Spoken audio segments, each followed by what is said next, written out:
What's up, everybody, and welcome to the Gooner channel, a channel 100% dedicated to all things Arsenal, who are, as we all know, by far the greatest team the world has ever seen.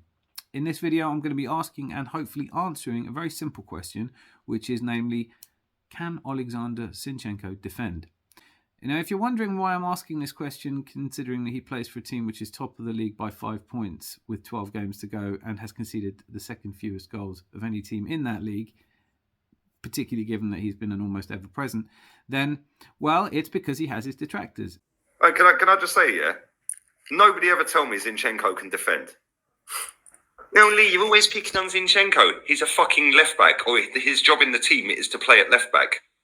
Yeah, that's where he starts. Yes, I know he runs around and he can play everywhere else and we've been good and all of that.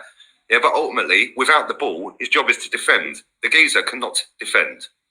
Shocking goal. Everything apart from bloody defend.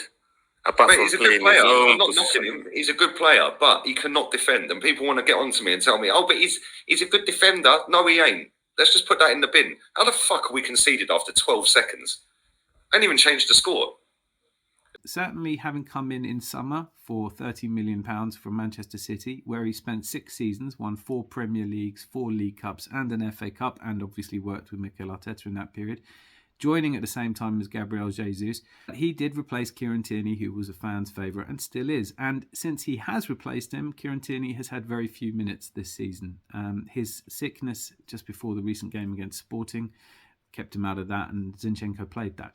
Now, I think it's worth saying that I also thought I'd do this video because he didn't necessarily cover himself in defensive glory in the game against Sporting. And I think that's worth saying, that increasingly he does play in the midfield. Now, we have, as a team, conceded more goals in the latter half of the season, certainly since January, and fingers are always pointed when more goals go in.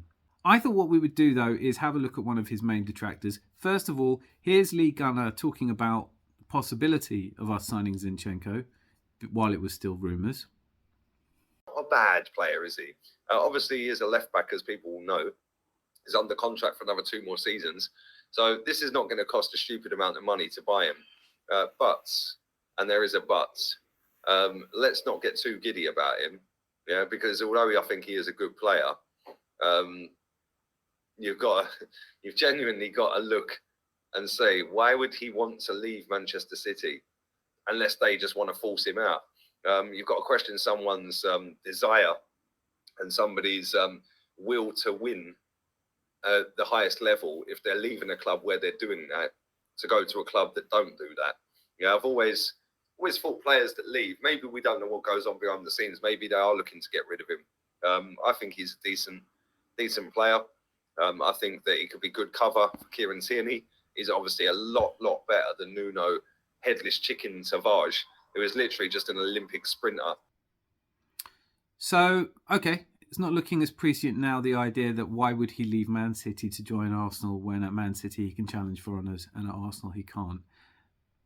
Also, to question the man's desire to win is not something that's been borne out by what we've seen. Now, I know Lee Gunner is very keen on saying that statistics don't really prove anything and he uses his eyes to watch a game.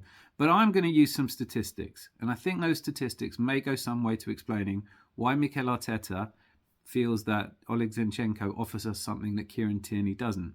And what I've done is I've compiled a comparison between Zinchenko and Kieran Tierney from last season. Tierney just hasn't played enough minutes this season to be an effective comparison. And I've also added Nuno Tavares because Zinchenko obviously was brought in. It became very clear to, I think, all of us that Nuno Tavares wasn't ready yet, at least, to cover for Kieran Tierney and had more than a few mistakes in him. Now, on this list, what I've done is to determine whether we think that Zinchenko is a good fullback or not, I've compared him and his stats with not only Tierney and Tavares, but also what I think is a good selection of some of the best fullbacks currently playing. So that includes João Cancelo, who obviously moved to Bayern in January. This is based on his stats whilst in the Premier League. Luke Shaw, Andy Robertson, Pervis Estupiñán, Ben Chilwell, and, as I said, Nuno Tavares and Kieran Tierney. And so, looking at it, what is it that Lee Gunner thinks is wrong with Zinchenko? And I'm using Lee Gunner because there are people who obviously agree with him. right? But the way we play, we don't really play with a left back. We're going this inverted bullshit, which is cool because it overloads midfield and it's got us top of the table, whatever. If I'm Kieran Tierney, I'm leaving. That kid is too good to be sat on the bench for Zinchenko. If I'm Tierney right now, I'd put Tierney in the team every week. Bro, he's one of the best left backs in the world, let alone in the fucking league. And people don't think what you're talking about. A proper left back that can defend and can cross a ball. That's your guy. I wouldn't be surprised if he goes Newcastle. It's near Scotland. Well, as you can see from this clip, he really has a problem with him because he's not a conventional fullback and doesn't. And what he wants from a conventional left back is he wants somebody who tackles and somebody who can cross the ball. So does Zinchenko get as many tackles in as Kieran Tierney would? Well, what's really interesting is when you actually start to look at it, Kieran Tierney's tackles completed versus tackles attempted is stands out on this list of players as much better. But that's really statistics for you, isn't it? It tells you some of the story, but not all the story. Much more important, I've added up how many minutes the players have played and how many tackles they've made, and then I've come up with tackles per minute. So at the top of this list, in terms of the number of tackles or the minutes between tackles, is Pervis Estupiñán. Now, typical Brighton, lose a really good fullback for loads of money, bring in somebody no one's heard of who does. As I said, he's topping this list. So Pervis Estupiñán, there's a completed tackle every 45 minutes.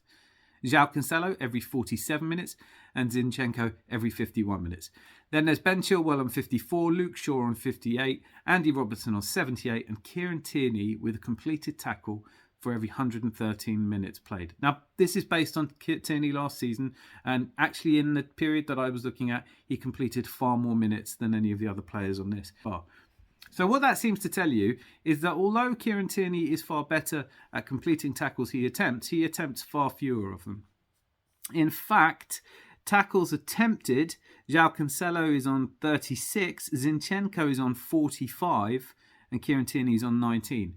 Now, in this selection, as I mentioned, Zinchenko's on 1,600 minutes of game time, and Kieran Tierney's on 2,000. So even 400 minutes fewer, Zinchenko is putting in quite considerably more tackles.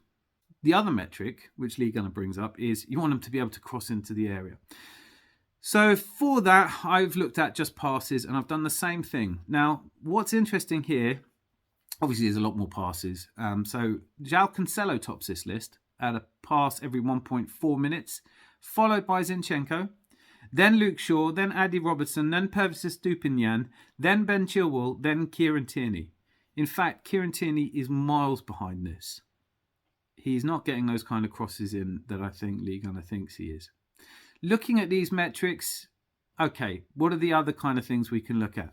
Well, certainly there's also goals and assists. Now, we all know that Zinchenko, in his time at Man City, did not score a Premier League goal, but he has done for us. And in terms of assists, Kieran Tierney had 1 goal as well, and Kieran Tierney had 3 assists, and Zinchenko, having played 400 minutes fewer, is on 2 assists.